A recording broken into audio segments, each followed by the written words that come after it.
আপনাদের সবাইকে আমন্ত্রণ জানাচ্ছি আন্তর্জাতিক অঙ্গনের সবশেষ সংবাদ নিয়ে আমাদের প্রতিদিনের আয়োজন যমুনা আইডেস্কে। শুরুতেই থাকছে শিরোনাম। যুক্তরাষ্ট্রে নতুন চিফ অব স্টাফ নিয়োগ দিলেন জো বাইডেন। ট্রাম্প আমলে সম্পর্কের অবনতি নিয়ে মুখ খুলছে ইউরোপীয় মিত্ররা। করোনায় প্রথম একদিনে 10,000-এর বেশি মৃত্যু, সংক্রমণ আতঙ্কে গণহারে প্রাণী নিধন হচ্ছে ডেনমার্কে। মারা হবে 2.25 কোটি মিল্ক। সংযুক্ত আরব আমিরাতে শরিয়া আইন শিথিলে মিশ্র প্রতিক্রিয়া, পশ্চিমাদের আকৃষ্ট করতে মদ পান ও লিভ টুগেদারে বৈধতা।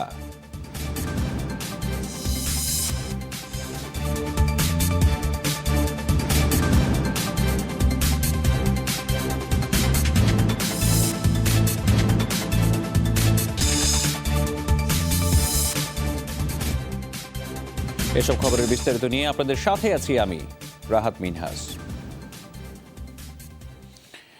প্রেসিডেন্ট ডোনাল্ড ট্রাম্প পরাজয় স্বীকার না করলেও নতুন মার্কিন প্রশাসনের সাথে কাজের প্রস্তুতি শুরু করেছে ইউরোপীয় মিত্ররা। জো বাইডেন নেতৃত্বে আসায় ওয়াশিংটনের সাথে সম্পর্ক আগের মতো স্বাভাবিক অবস্থায় ফিরবে বলেও প্রত্যাশা তাদের। ট্রাম্পের শাসন আমলে যুক্তরাষ্ট্রের সাথে সম্পর্কের অবনতি নিয়েও মুখ খুলতে শুরু করেছেন ইউরোপিয়ান নেতারা। ভোট জালিয়াতির অভিযোগ নিয়ে টুইটারে খুব সোচ্চার থাকলেও কয়েকদিন ধরেই দেখা মিলছিল না ডোনাল্ড ট্রাম্পের। 6 দিন পর বুধবার হোয়াইট হাউসের বাইরে পা রাখেন মার্কিন প্রেসিডেন্ট। যোগ দেন ভার্জিনিয়ার ভেটেরানস ডের অনুষ্ঠানে। আলাদা অনুষ্ঠানে মার্কিন সেনাদের প্রতি শ্রদ্ধা জানান নবনির্বাচিত প্রেসিডেন্ট জো বাইডেনও। ক্ষমতা হস্তান্তর নিয়ে অস্থিরতা না কাটলেও বাইডেনকে প্রেসিডেন্ট ধরেই পররাষ্ট্রনীতি সাজাচ্ছে ইউরোপীয় ইউনিয়ন। ব্রাসেলসে ইউরোপীয় পার্লামেন্টের অধিবেশনে ট্রাম্প প্রশাসনের সমালোচনাও করেন আইন প্রণেতারা। ইউ যুক্তরাষ্ট্রের সম্পর্কে গত 4 বছরের তিক্ততা গোপন কিছু নয়। বাইডেনের নতুন সরকার ঐক্য ও গণতন্ত্রের মূল্যবোধ ভিত্তিক অংশীদারিত্বের সম্পর্ক ফিরিয়ে আনতে পারে। মানবাধিকার, বিশ্ব বাণিজ্যের জটিলতা ও বিশ্ব স্বাস্থ্য সংস্থার ভূমিকা নিয়ে বিতর্কের অবসানে একসাথে কাজ করতে চাই। ট্রাম্পের বিরুদ্ধে মুখ খুলেছেন যুক্তরাজ্য ও ফ্রান্সের মতো মিত্র দেশের নেতারাও। সম্পর্ক পুনঃপ্রতিষ্ঠায় অপেক্ষা করছেন কবে দায়িত্ব নেবে জো বাইডেনের সরকার। আমাদের সম্পর্ক যেমন স্বাভাবিক ছিল সে অবস্থায় ফেরার সময় এসেছে। মানবাধিকার, মুক্ত বাণিজ্য, জলবায়ু ইস্যু সহ বৈশ্বিক যে কোনো ইস্যুতে আবারও কাঁধ মিলিয়ে কাজ করবে যুক্তরাজ্য, যুক্তরাষ্ট্র। ট্রাম্প প্রশাসন বৈশ্বিক স্বনির্ভরতাকে বুড়ো আঙুল দেখিয়ে অগ্রগতির অনেক পথ বন্ধ করে দিয়েছে। তাই মার্কিন প্রেসিডেন্ট হিসেবে বাইডেনের জয় সারা পৃথিবীর জন্য সুখবর। তিনিই পারবেন বৈশ্বিক সংযোগ পুনরুদ্ধার করতে। বুধবার যুক্তরাজ্য ছাড়াও দক্ষিণ কোরিয়া, জাপান এবং অস্ট্রেলিয়ার সরকার প্রধানের সাথে কথা বলেন জো বাইডেন। মিত্র দেশগুলোর প্রত্যাশা কোনো রকম ঝামেলা ছাড়াই সম্পন্ন হবে হোয়াইট হাউসের পালাবদল। নুজহাত কামাল, যমুনা নিউজ। এদিকে দায়িত্ব নেওয়ার প্রস্তুতি হিসেবে নিজের চিফ অব স্টাফ হিসেবে রন ক্লাইনকে মনোনীত করেছেন নবনির্বাচিত মার্কিন প্রেসিডেন্ট জো বাইডেন। বলা হচ্ছে করোনা পরিস্থিতিকে সর্বোচ্চ গুরুত্ব দিতেই এই নিয়োগ। ওবামা সরকারের আমলে ইবোলা মহামারী মোকাবেলার দায়িত্ব পালন করেছেন ক্লাইন। বাইডেন সিনেটর থাকা অবস্থায় সময় থেকেই তার সহযোগী হিসেবে ডেমোক্রেটিক পার্টিতে সক্রিয় ছিলেন তিনি। গুরুত্বপূর্ণ ভূমিকায় ছিলেন বাইডেনের প্রচারণা শিবিরেও। এদিকে ইলেকটোরাল ভোটে সংখ্যাগরিষ্ঠতার পর পপুলার ভোটেও 50 লাখের বেশি ব্যবধানে ট্রাম্পকে ছাড়িয়ে গেছেন বাইডেন। নির্বাচন নিয়ে নানা অভিযোগের মধ্যে ভোট পুনঃগণনার সিদ্ধান্ত নিয়েছে জর্জিয়া রাজ্যের প্রশাসন।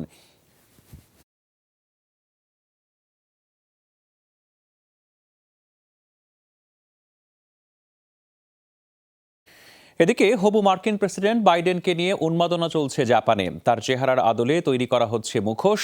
রাবারের তৈরি এসব মুখোশ ব্যাপক জনপ্রিয় হয়ে উঠেছে সাধারণ জাপানিজদের কাছে।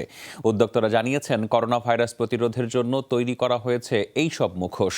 তবে জো বাইডেনের মার্কিন প্রেসিডেন্ট নির্বাচনে জয়ী হওয়ায় তার চেহারার আদল দেয়া হয় এই মুখোশগুলোতে।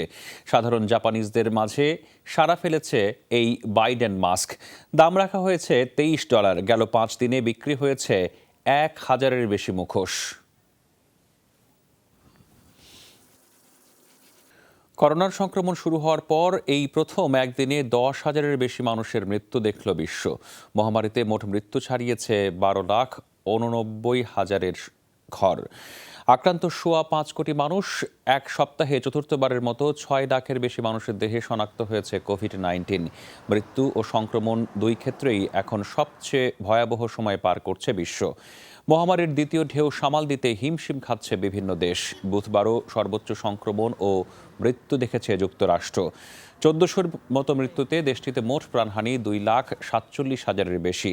দিনের দ্বিতীয় সর্বোচ্চ মৃত্যুর ঘটনা ঘটেছে ইতালিতে। এপ্রিলের পর প্রথম দেশটিতে 24 ঘন্টায় প্রাণ গেছে 6 শতাধিক মানুষের।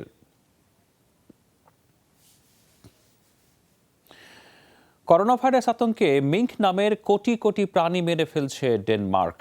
এরই মধ্যেই মাটি চাপা দেওয়া হয়েছে প্রায় 30 লাখ মিঙ্ক। সম্প্রতি কিছু খামার থেকে করোনা ছড়ানোর খবরে নেওয়া হয় এই পদক্ষেপ। তবে এই সিদ্ধান্তের যৌক্তিকতা নিয়ে বিতর্ক শুরু হয়েছে দেশটিতে। মিঙ্ক বেজিগোত্রীয় প্রাণীটির পশম আর চামড়া ব্যবহৃত হয় দামি পোশাক ও জুতোয়। এছাড়া চীন, হংকংয়ে বেশ জনপ্রিয় পশম থেকে তৈরি চোখের কৃত্রিম আইল্যাশ। সম্প্রতি যুক্তরাষ্ট্র ও ইউরোপের 5টি দেশে মিঙ্ক উৎপাদক খামার থেকে মানবদেহে ভাইরাসের সংক্রমণে ছড়ায় আতঙ্ক।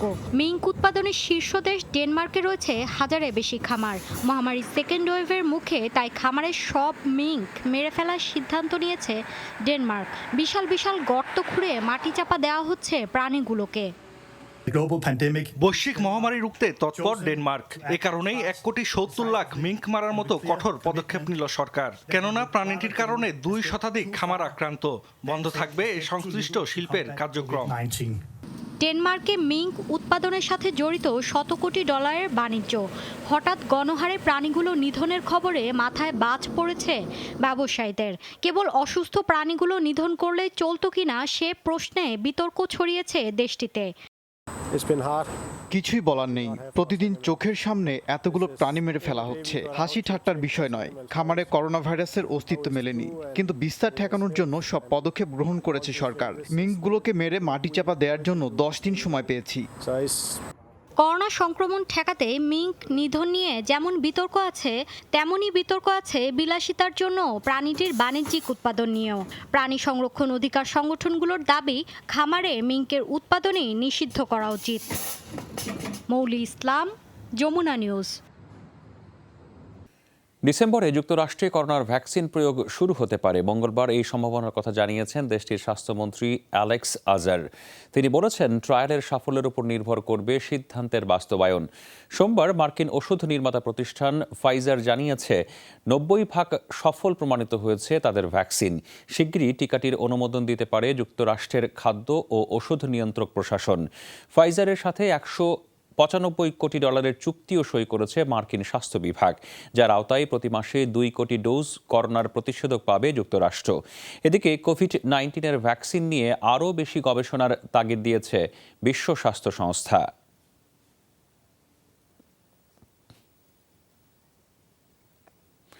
সংযুক্ত আরব আমিরাতে শরিয়া আইন শিথিলের ঘোষণায় চলছে নানামুখী আলোচনা। আইন সংস্কারের পর অনুমোদন মিলছে মদপান ও অবিবাহিত নারী পুরুষের একসাথে থাকার বিষয়টি। বিশ্লেষকরা বলছেন, মূলত পশ্চিমা নাগরিকদের আকৃষ্ট করতেই এমন সিদ্ধান্ত নিচ্ছে আমিরাত সরকার।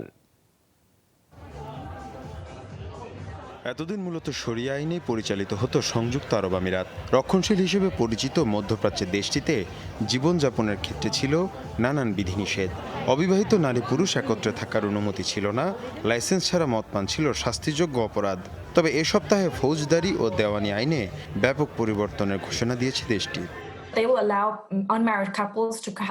আইনের সংস্কার আরব আমিরাতের ইতিহাসে বড় মাইলফলক।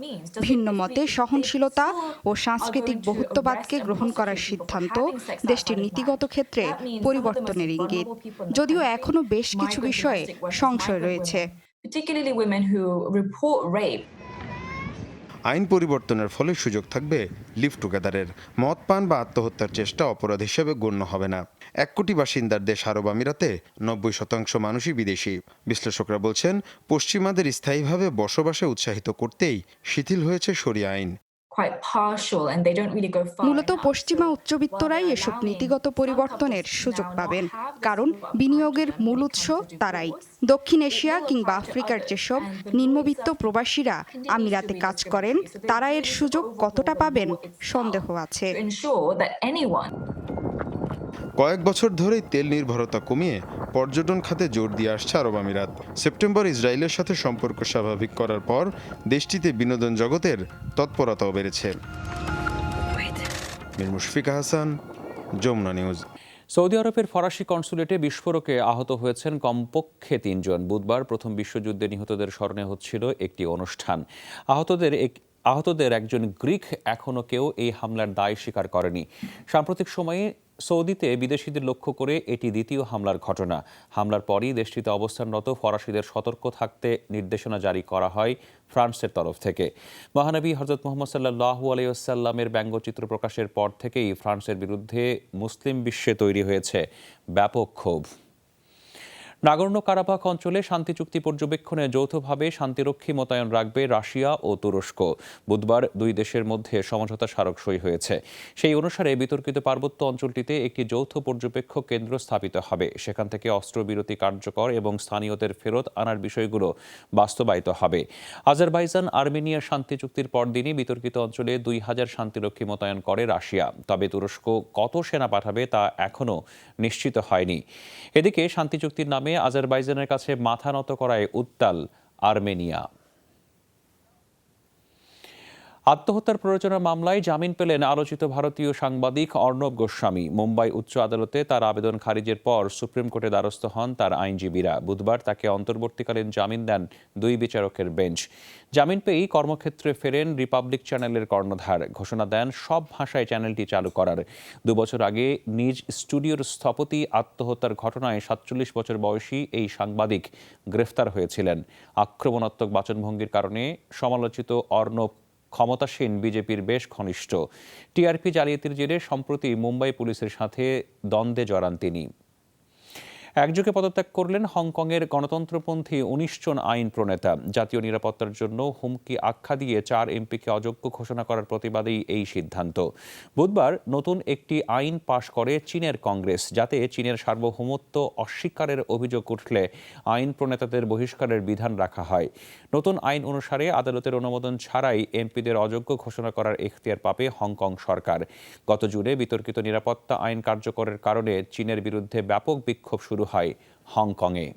বিক্ষোভের মুখে রক্ষা পেল কেনিয়ার শতবর্ষী একটি ডুমুরের গাছ। বুধবার বিশেষ ডিক্রি জারি করেন কেনিয়ার প্রেসিডেন্ট উহুরু কেনিয়াত্তা।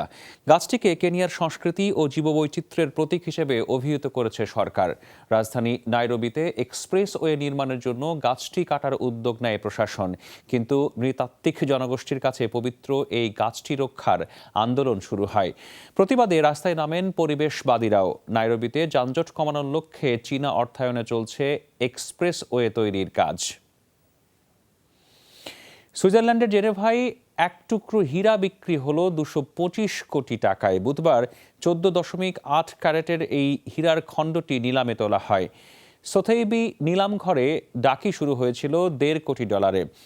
পরে $2.66 কোটি হীরাটি কিনে নেন টেলিফোনে নিলামে অংশ নেওয়া এক ক্রেতা।